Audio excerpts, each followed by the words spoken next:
دنبال دریا زیر باد و ابرا، میگردی توی سرما دنبال جواب جبرا. همیشه بگاهی نه قیافه نه صدایی، خودت هیچ پوچ چیزی میخوایم میگی بدایید.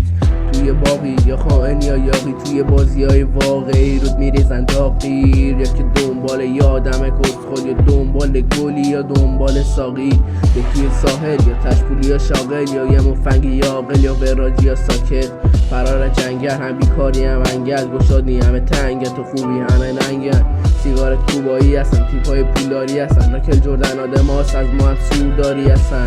خطر گناه های کبیره هفتگر کورداری هستن.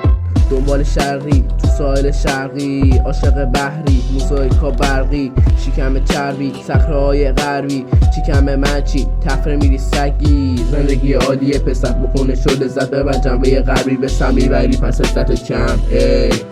یا لذت کم یا لذت زیاد با افت و سر. شریکه یا خودت یا همون شریکه، میگردی دنبال دریچه واسه رفتن، ولی میشی سریچه تون طویله برای گایدن قبیله.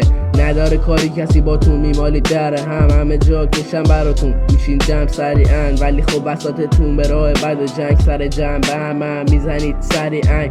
تموم شده کارا تو کارگاه، میذاریم چاییدم تا که هستن ولش کنه لق سارا دارام. یعنی میرسه دستن تو دهنه اون که توش خارا.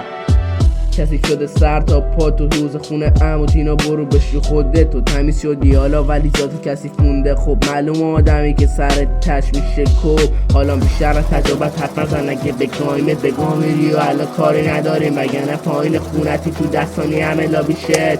میگی ولی دیره یه می دیگه گوشت خامی پخ، گوشت خامی پخ همه لابی شد.